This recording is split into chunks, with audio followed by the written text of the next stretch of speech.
Hello guys, welcome और welcome back to लॉगरी। I hope all you are doing great. 17 अगस्त का the Hindu analysis करेंगे। आई नो कि मैंने ऑलमोस्ट 15 से क्लास नहीं लिया, ऑलमोस्ट क्या 15 से नहीं लिए, तो बहुत छुट्टियां हो गई, राइट। बट यार I was like busy with the festive vibe and there were lot of guests, तो टाइम ही नहीं मिला। एंड चलो स्टार्ट करते हैं 17 अगस्त का। ठीक है, ट्राई करूंगी मैं 15 का भी तुम्हें आज करवा दूं, फिर दो हमारे बैकलॉग, 3 रह जाएंगे बैकलॉग। गवर्नमेंट से Supreme court can not treat governors as aliens और फॉरेनर्स। अब देखो यार, यहाँ पर स्टोरी कैसे स्टार्ट हुई थी। ठीक है, देखो एक बिल क्या होता है, व्हाट इज अ बिल। ठीक है, इसको नोट करना है तो कर लेना, बट वैसे करने की जरूरत नहीं, समझो इसको। बिल क्या होता है? Proposed law. कि वो कहते हैं कि भैया लॉ जो होना वो कुछ ऐसा सा होना चाहिए। ठीक है, अब बिल की अपनी जर्नी होती है, बिल के ऊपर डिस्कशन होती है, बिल के ऊपर वोटिंग होती है। अब जब बिल के ऊपर ये सब चीज़ें होती हैं अल्टीमेटली, ठीक है ना, तो बिल जब अप्रूव हो जाता है, अप्रूव पास हो जाता है, अप्रूव नहीं, द वर्ड इज पास। ठीक है, जब बिल पास हो जाता है तो जैसे तुम अगली क्लास में जाते थे, बिल गवर्नर के पास जाता है, ठीक है ना, स्टेट के अंदर, और गवर्नर जो है अपना एसेंट देते हैं। Now what is the meaning of the term assent? What is the meaning of the term assent? The meaning of the term assent is approval. तो बिल को अपना अप्रूवल देते हैं। ठीक है ना, तो बिल क्या होता है? Bill is a proposed law. ठीक है, उसका डिस्कशन होता है, वोटिंग होता है, लेजिस्लेचर ये करती है। ठीक है ना, लेजिस्लेचर ये करती है। ठीक है ना, एंड बिल अल्टीमेटली पास हो जाता है, तो वो गवर्नर के पास जाता है। जब गवर्नर उसको अप्रूवल दे देते हैं, फिर वो लॉ बनता है। फिर बिल क्या बनता है बेटा जी? लॉ बनता है। ठीक है, ये समझ में आ गया। अब यहाँ पर क्या हो रहा था? बिल बन रहा था, डिस्कशन वोटिंग हो रही थी, बिल पास हो रहा था, बट गवर्नर अप्रूवल नहीं दे रहा था, तो बिल पड़ा था ऐसे ही। अब गवर्नर के पास ये वाला जो पार्ट है, ठीक है, अप्रूवल वाला पार्ट, इसको समझते हैं। गवर्नर के पास बहुत सारी ऑप्शंस है। वो बिल को अप्रूवल दे सकते हैं, ठीक है ना, अप्रूवल, वो सेंड बैक कर सकते हैं कि भैया ये सही नहीं है, इसको ठीक करके दोबारा भेजो। वो प्रेसिडेंट को रेफर कर सकते हैं, एंड वो सिट ऑन इट कर सकते हैं। नथिंग ऑन इट, नथिंग कहेंगे मैं कुछ नहीं करूंगा, ना अप्रूवल दूंगा, ना वापस भेजूंगा, ना प्रेसिडेंट को दूंगा, कुछ नहीं करूंगा। ठीक है, अब तमिलनाडु और केरला जैसी स्टेट्स में जो गवर्नर थे वो नथिंग कर रहे थे कि हम तो बैठे हैं जी, नहीं पास करेंगे बिल। तो क्या हुआ फिर वो पहुंच गए सुप्रीम कोर्ट। ठीक है ना, कि देखो जी बिल नहीं पास करे। सुप्रीम कोर्ट ने क्या किया? जजमेंट दी, जिसमें टाइमलाइन सेट कर दी। क्या सेट कर दी? टाइमलाइन सेट कर दी कि भाई इतने महीने में। और वो टाइमलाइन कितनी सेट करी है? 3 मंथ्स। एक गवर्नर को बिल पास करना पड़ेगा कितने महीनों में? 3 महीनों में, मिनिमम 3 मंथ्स में। ठीक है, बिल पास करना पड़ेगा कितने महीनों में? 3 महीने में। अब क्या हुआ? इसके बाद आगे स्टोरी है presidential reference.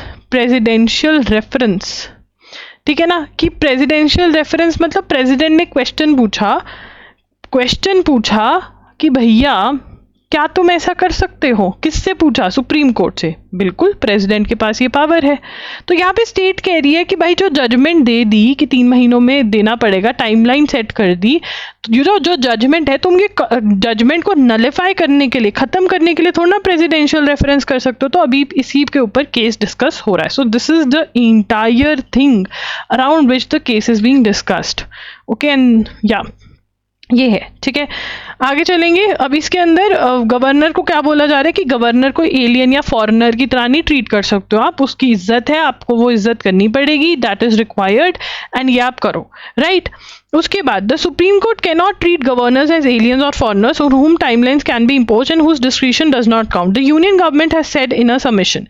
It said that the governor was not a mere post office but a check on hasty legislation by state. अब वो कह रहे हैं कि यहाँ पर ठीक है हमने टाइमलाइन सेट कर दी है, बट गवर्नर भी एक वजह से कॉन्स्टिट्यूशन ने रखा है। ये सारा प्रोसेस जो है कॉन्स्टिट्यूशन ने एक वजह से बनाया। गवर्नर की भैया ऐसे नहीं बिठा दिया, इसका भी कुछ है और इसका रोल बहुत इंपॉर्टेंट है। ये तुम्हारे सर पे किसी कारणवश बिठाया गया है। तो देखते हैं इसमें क्या जजमेंट पास होती है, उसके बाद हम इसको पढ़ेंगे। Trump drop ceasefire demand, says Kyiv should make a deal to end war. Kyiv कौन है यहाँ पे? यूक्रेन। बिकॉज यूक्रेन्स कैपिटल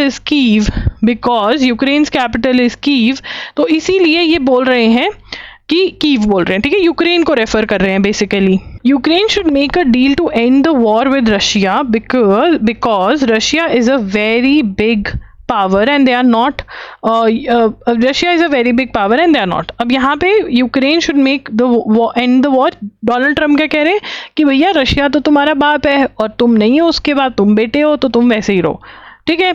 अब यहाँ पर after hosting a summit with Russian president Vladimir Putin, तो अलास्का से पुतिन में मिलने के बाद ट्रम्प क्या कह रहे हैं कि भैया वॉर को खत्म करो. Mister Trump also agreed with mister Putin that negotiators should go straight to the peace settlement not via ceasefire as Ukraine and its European allies until how now with US support have been demanding. तो after Alaska visit ही लिखेंगे, after Alaska visit या summit. ठीक है ना. इसके अंदर क्या बोला जा रहा है, सबसे पहला पॉइंट क्या बोला जा रहा है, Mr. Trump agreed that negotiators should go straight to a peace settlement. Should go straight to a peace settlement, not via ceasefire, as Ukraine and its European allies have been demanding. ठीक है. क्या demand कर रहे हैं अब यहाँ पर देखिए, सीज फायर क्या होता है, stop firing, stop fighting, stop firing, stop fighting. ठीक है ना. यूरोपियन एलाइज क्या होते हैं, दोस्त, फ्रेंड, एक ही ग्रुप के, गैंग का पार्ट, राइट. तो ट्रम्प क्या कह रहे हैं कि पुतिन ने बोला कि चलो ठीक है, तुम्हें लड़ाई खत्म करनी है, हम सीधा पीस सेटलमेंट करेंगे, हम सीज फायर करके फिर पीस की बात नहीं करेंगे. मतलब सीज फायर में कि हम लड़ना छोड़ देंगे और फिर हम बोलेंगे कि अच्छा ऐसा ऐसा सेटलमेंट करते. कहते लड़ाई चली जा रही है, पीस सेटलमेंट करेंगे फिर सीधा लड़ाई बंद करेंगे. ठीक है ना. पुतिन कहता मेरे से नहीं ये हो रहा कि तुम पीस सेटलमेंट के लिए बिठा लेते हो फिर लड़ाई मुझे दोबारा स्टार्ट करनी चाहिए. नहीं, लड़ाई चल रही है, हम पीस सेटलमेंट की बात करते हैं. Calling the meet timely and useful, mister Putin said Russia respects the US position on the conflict which he said Moscow seeks to end peacefully. ठीक है ना. तो ये अब सीज फायर मतलब अब पीस सेटलमेंट करने की बारी आ रही है. अब क्या पीस सेटलमेंट होगा कुछ नहीं पता. अलास्का की स्पेलिंग सही लिखे मैंने, हाँ सही लिखे हैं. चलिए आगे चलते हैं. Some parties did not check voter list at right time. अब यहाँ पर ईसी इलेक्शन कमीशन के ऊपर बहुत सारे इल्ज़ाम लग रहे हैं कि तुमने ये नहीं किया वो नहीं किया. ईसी कह रहा है कि भैया इन्होंने खुद ही चेकिंग नहीं करी है. ठीक है ना. तो क्या अभी हम ईसी को कुछ बोल सकते हैं, भैया इनको टाइम दो, इनको दो 1-2 महीने. ठीक है ना. क्योंकि मुझे एक चीज़ पे भरोसा है कि अगर इन्होंने ईसी वालों ने कुछ गलत किया होगा ना तो भैया बैंड तो इनकी सुप्रीम कोर्ट बजाएगा. ठीक है. तो we need to wait and watch. इसमें से नोट्स भी नहीं बनाएंगे हम अभी कुछ भी. Chinese foreign minister arriving for boundary talks. China के फॉरेन मिनिस्टर आ रहे हैं. चाइनाज फॉरेन मिनिस्टर वांग यी to visit India for boundary talks. तो हमारे जो बाउंड्री डिस्प्यूट्स हैं, ठीक है, उसके लिए फॉरेन मिनिस्टर वांग यी इंडिया आएंगे और बाउंड्री टॉक्स जो हैं वो होंगी. ठीक है. In a sign of support for India, the Chinese foreign minister has opposed the US tariff system, saying it is against the purpose of the United Nations and undermines the World Trade Organization. ये क्या कह रहे हैं कि जो 25% tariff plus 25% और लगाने को यूएस हमारे ऊपर फिर रहा है वो क्या है, वो गलत है. ये चाइना हमारी चीज़ हमको इस चीज़ में सपोर्ट कर रहा है. ठीक है. क्योंकि चाइना को पता है इसके ऊपर भी लग रहे हैं. अब हमने बात करी थी, हम पीछे गए थे, हमने बात करी थी ये बिल वाले पार्ट के बारे में. कहाँ गया वो, इतना सुंदर टेबल बनाया मैंने, मजा आ गया. तो यहाँ पर बात करी थी कि गवर्नर के पास क्या क्या ऑप्शंस होती हैं, है ना. तो इसी के आर्टिकल्स जो हैं वो हम डिस्कस कर रहे हैं इस आर्टिकल के अंदर, इस न्यूज़ आर्टिकल के अंदर. Article 200 governor's power to assent state bills, nor article 201 president's power to consider state bills refer to her. अब यहाँ पे 200 और 201 में क्या बात हुई है, यही एसेंट वाली बातें हुई हैं कि एसेंट दे सकते हैं, प्रेसिडेंट को भेज सकते हैं, ये सब. तो इसके अंदर ये क्या आर्ग्यू कर रहे हैं, देखो सेंट्रल गवर्नमेंट कह रही है कि भैया देखो कहीं पे भी टाइमलाइन तो फिक्स कर नहीं रखे, तुमने कैसे कह दिया 3 महीने में बिल पास करो, कॉन्स्टिट्यूशन ने तो कहा नहीं है। तो इस पे ये अभी केस लड़ रहे हैं, फाइनली जब लड़ लुड़ लेंगे फिर हम लिखेंगे सारा। Major irregularities in 2024 Maharashtra assembly poll says independent report. This is very very important, यहाँ से क्वेश्चन आप एक्सपेक्ट कर सकते हैं, ठीक है। तो यहाँ पर क्या क्वेश्चन है, देखिए, vote for democracy, a civil action group on Saturday released a constituency level analysis of 288 assembly constituencies in Maharashtra alleging anomalies in November 2024 election. तो यहाँ पर लिखेंगे, ठीक है, थोड़ा सा इतना स्पेस चाहिए होगा, major irregularities in 2024 Maharashtra assembly polls says independent report।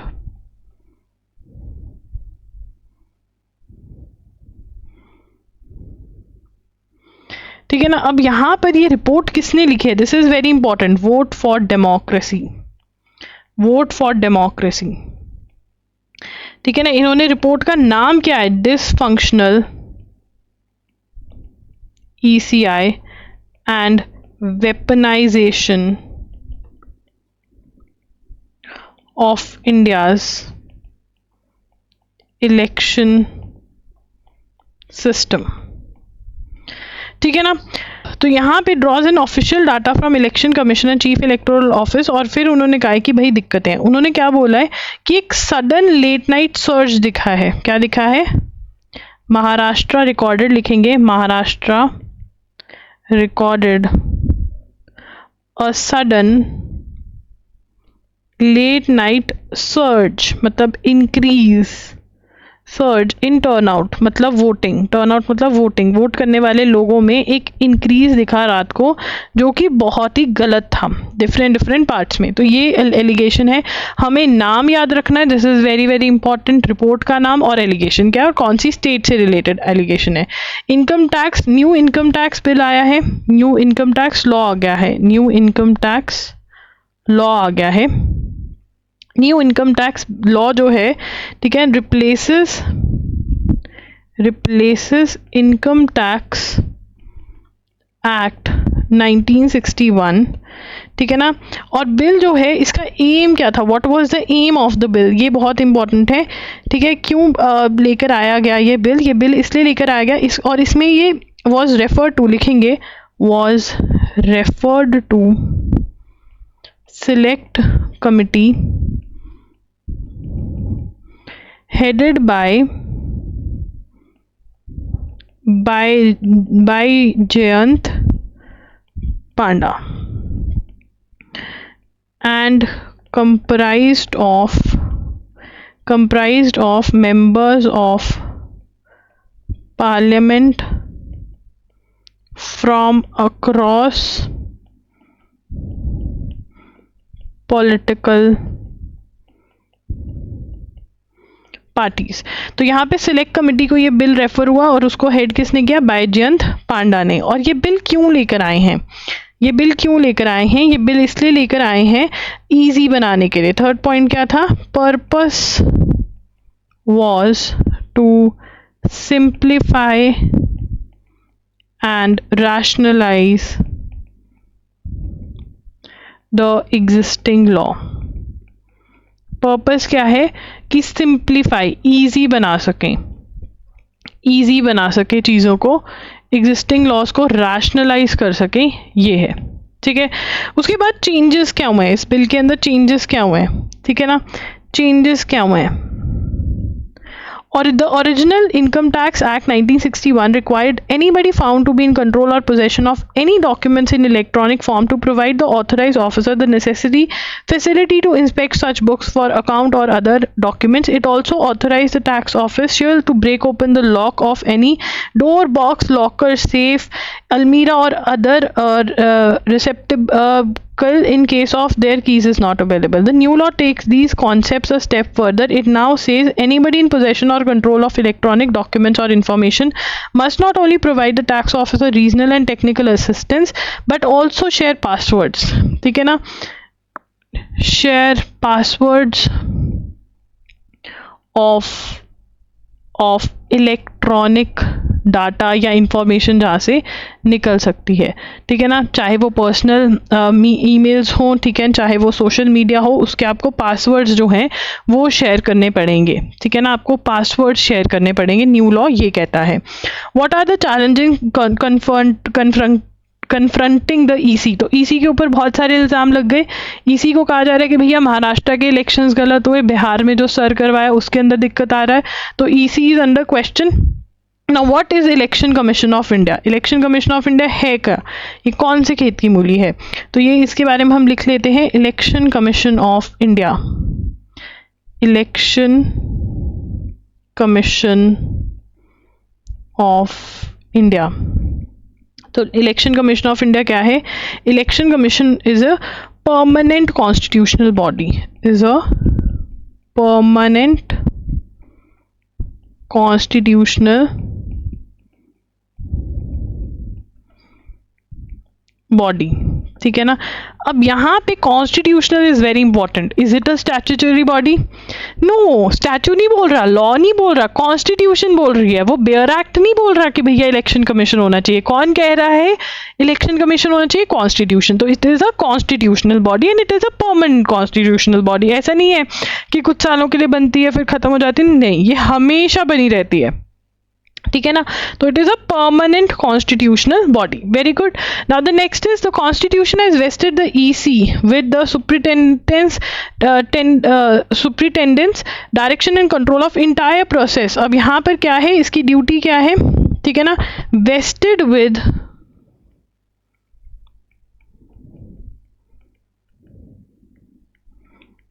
Direction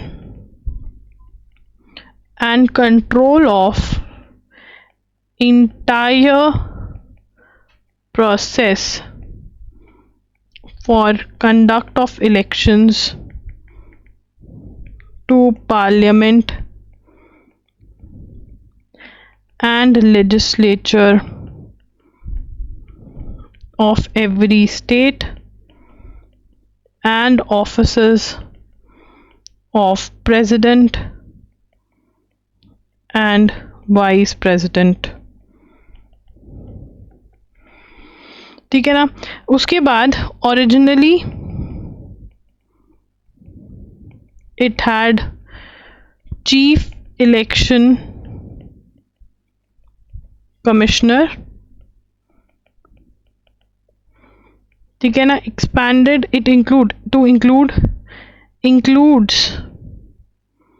2 election commissioners, तो उसके बाद 2 इलेक्शन कमिश्नर्स का भी प्रोविजन यहाँ पर कर दिया गया। तो यहाँ पर क्या है, what is there, election commission of India जो है वो क्या है, कॉन्स्टिट्यूशनल बॉडी है, परमानेंट बॉडी है, superintendence, direction of control, elections conduct करवाते हैं पार्लियामेंट के लिए, लेजिस्लेचर ऑफ एवरी स्टेट, जो स्टेट लेजिस्लेचर है उनके इलेक्शंस भी ये करवाते हैं, and election to the office of president and vice president भी ये करवाते हैं। तो यहाँ पर अगर हम कलर कोऑर्डिनेशन करके याद करें, parliament, legislature of every state, president and vice president, ठीक है ना, ये इलेक्शन कौन करवाता है, इलेक्शन कमीशन, इलेक्शन कमीशन करवाता है। चीफ इलेक्शन कमिश्नर था पहले एक ही, और अब 2 इलेक्शन कमिश्नर्स और ऐड कर दे कि काम बहुत हो गया। उसके बाद appointment of chief election commission पे बहुत ज़्यादा बात हुई है। अपॉइंटमेंट ऑफ, एक मिनट, हमारे पेन को क्या हो गया, कुछ नहीं, हमारे पेन की निब पे प्लास्टिक जमा हो जाता है क्योंकि घिस गया है, वो पूरा घिसा दिए हम। अपॉइंटमेंट ऑफ ईसी एंड सीईसीज, इलेक्शन कमिश्नर और चीफ इलेक्शन कमिश्नर्स के अपॉइंटमेंट कैसे होते हैं, तो इसके लिए नेमली इसके लिए लॉ लेकर आए, law came in, chief election commissioner and commissioner and other election commissioners appointment conditions of service and term of office Act 2023. अब इसमें क्या क्या कहा गया, in accordance with the new law the ECs are elected by 3, ठीक है ना, new law आया।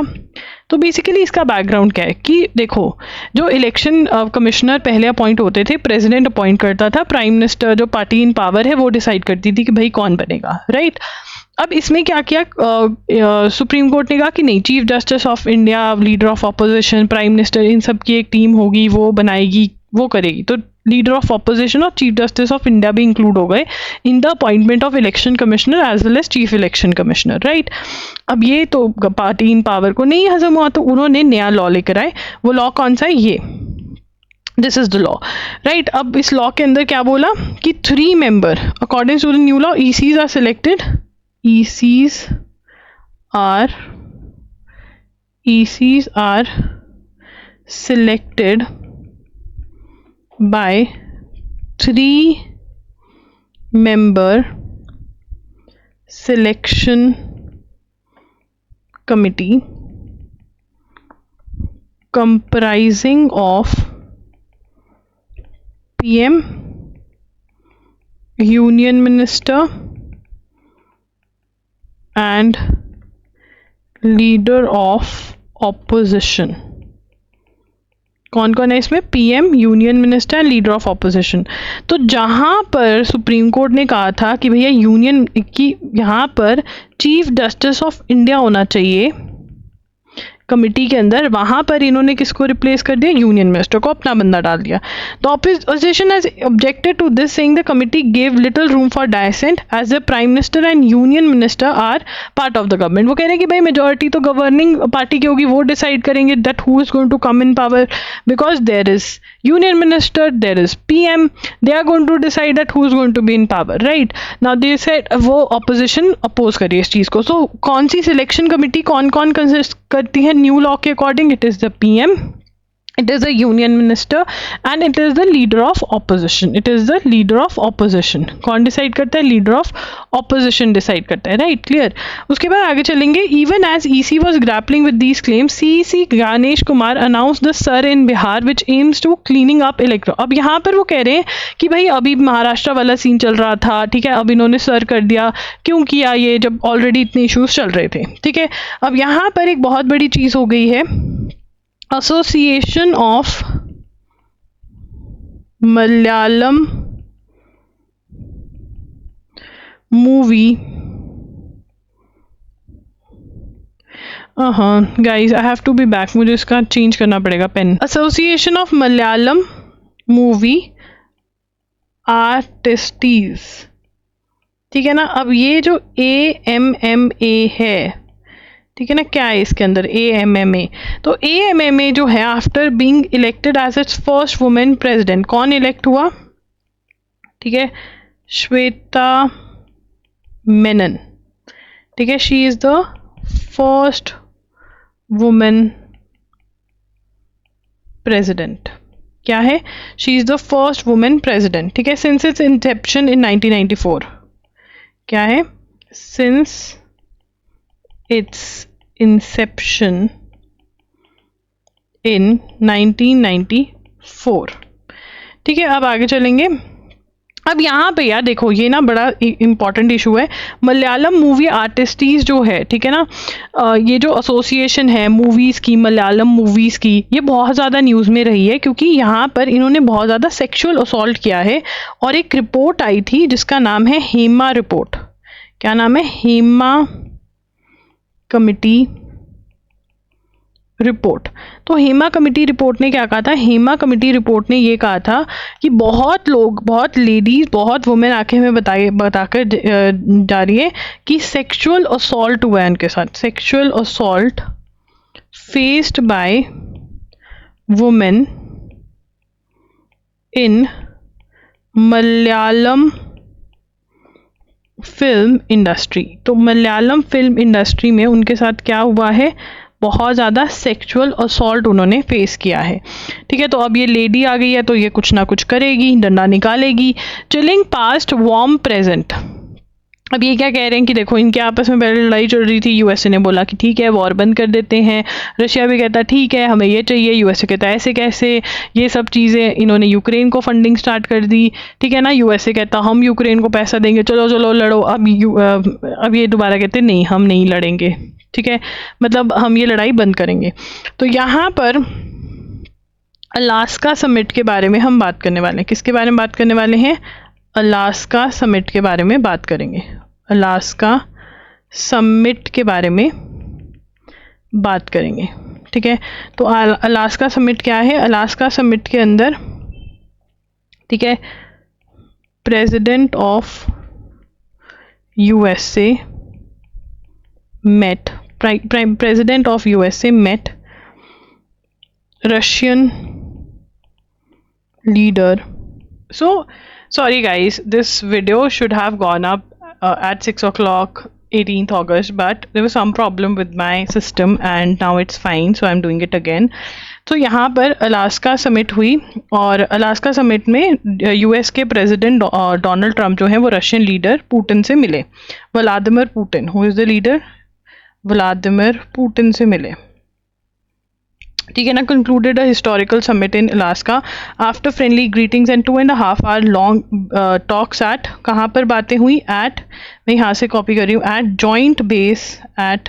Joint base Elmendorf Richardson in Anchorage. They left without announcing any deal, ठीक है ना, left without announcing any deal. But हमें क्या पता चला है कि ये कह रहे हैं कि हम अनाउंसिंग एनी डील, हमें पीस एग्रीमेंट के बिना ही, हम सीज फायर के बिना ही पीस एग्रीमेंट करेंगे, ठीक है। अब ऑल अबाउट अलास्का के बारे में अगर हम पढ़ेंगे, Alaska was under Russian control. यहाँ से पढ़ रही हूँ मैं, अलास्का किसके अंडर था? Alaska was under Russian control for 125 years. 125 सालों के लिए रशिया किसके कंट्रोल में था? अलास्का के कंट्रोल में था, ठीक है ना। Before being sold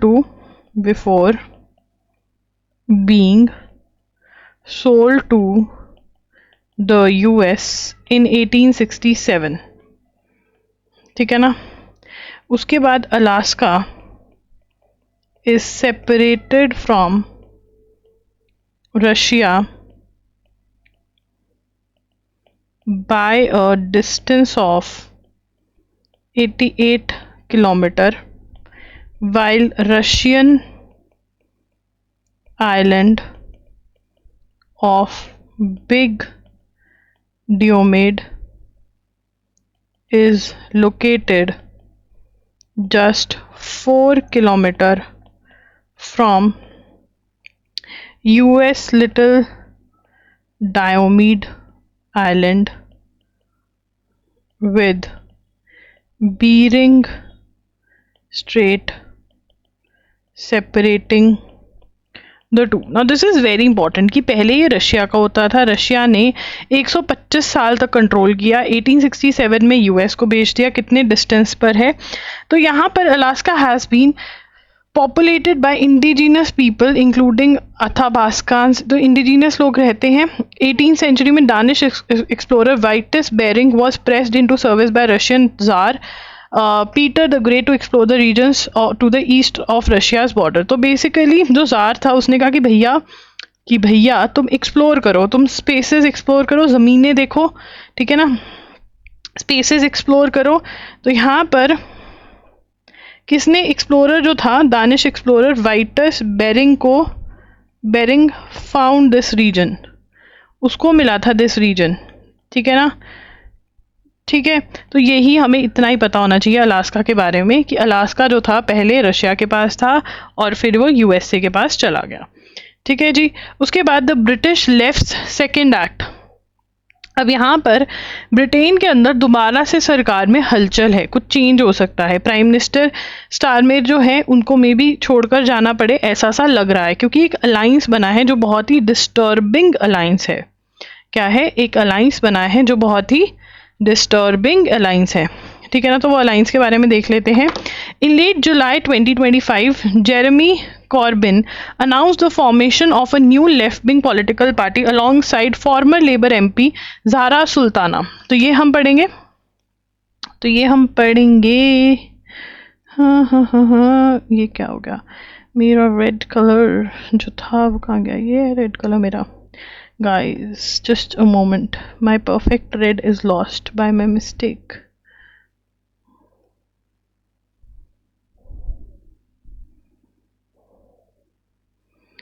Nope, how can this be possible? चलो ठीक है, हम रेड से, इस वाले रेड से पढ़ लेते हैं। चलो ठीक है, ये तो बहुत ही चटकीला सा रेड है, मुझे इतना नहीं पसंद। एक मिनट, तुम कहोगे यार इसको अब रेड से भी दिक्कत है इस औरत को, ये वाला ठीक है। चलो अब यहाँ पे हम चलते हैं कि यूके में क्या हो रहा है। तो यूके में क्या हुआ, ठीक है ना, यूके पॉलिटिक्स लिख लेते हैं, पॉलिटिक्स। तो यूके पॉलिटिक्स क्या है, जुलाई 2025 में Jeremy Corbyn announced formation of a new left wing political party alongside former Labour MP Zarah Sultana. अब देखो यार, लेबर एमपी क्या है, लेबर पार्टी है वहाँ पर, कंजर्वेटिव्स और लेबर। तो लेबर पार्टी का जो एमपी है उनके साथ मिलके जेरेमी कॉर्बिन ने क्या किया है, एक नई पॉलिटिकल पार्टी बनाई है, marking a new chapter for one of the Britain's unique political figures in the past decade, operating under the provisional name your party. ठीक है, पार्टी का नेम क्या है, योर पार्टी। ठीक है ना, boldest move since his expulsion from labour party last year. तो last year इनको क्या हुआ था, लात पड़ गई थी, कहाँ से, लेबर पार्टी से। ठीक है, mister Corbin is also part of independent alliance, a parliamentary grouping of 6 independent. अब यहाँ पे लिखेंगे mister Corbin is also part of independent alliance. दो इंडिपेंडेंट अलायंस है एक, a parliamentary grouping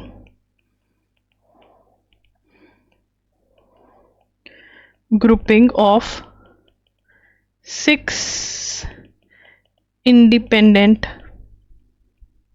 MPs consisting of 5 Muslims including miss Sultana. ठीक है ना, अब ये जो ग्रुप है इसके भी कॉर्बिन पार्ट है। तो कॉर्बिन के साथ क्या हुआ, कॉर्बिन जो है इसको बिन की तरह फेंक दिया गया। कैसे, कॉर्बिन को लेबर से लात मार दी गई, लेबर पार्टी से। कॉर्बिन ने योर पार्टी बनाई है मिस सुल्ताना के साथ मिलके, और कॉर्बिन जो है इंडिपेंडेंट अलायंस का भी पार्ट है। ठीक है ना, अब कॉर्बिन जो है, ये जो ग्रुप है इंडिपेंडेंट अलायंस, वो क्या है, consisting of 5 MPs including miss Sultana as a sole women have positioned themselves as, ठीक है, this alliance has positioned themselves as vocal critics of current Labour government policies। ठीक है ना, तो यहाँ पर लेबर गवर्नमेंट की जो पॉलिसीज़ हैं, from welfare cuts to arm sales to Israel, ये सब इन्होंने क्रिटिसाइज किया है। The announcement has already generated strong grass roots enthusiasm according to mister Corbyn, with more than 6,50,000 people signing up for membership in the party's first weeks, a figure that suggests a significant appetite for an alternative to current PM। तो this party can be the alternative to the current PM, ये बोला जाता है। UK की politics के update ले लिए हमने।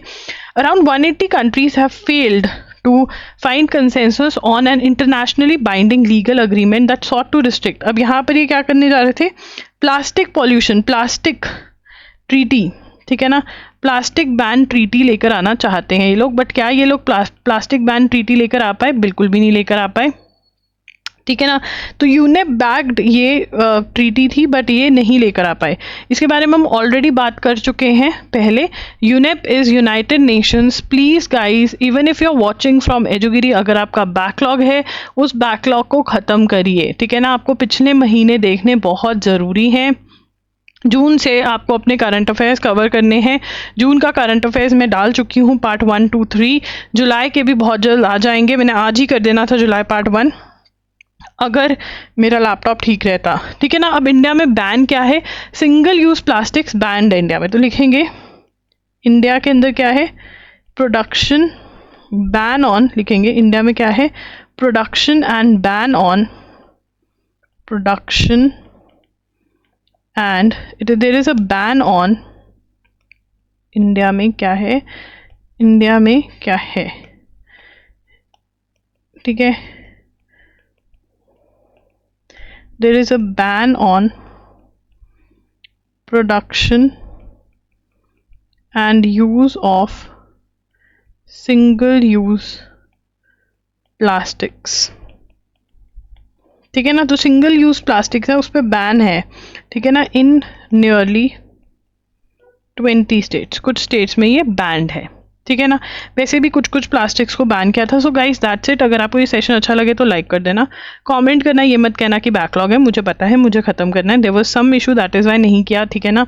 तो टेंशन मत देना, मैं कर दूंगी, ठीक है। उसके बाद next is do subscribe to the channel, do hit the bell notification on. And अगर आपका बैकलॉग है या आपको रिविजन करनी है तो जून के करंट अफेयर्स ज़रूर खरीदें loggery.in पर जा करके, ठीक है। Thank you for watching the video. Bye bye and take care.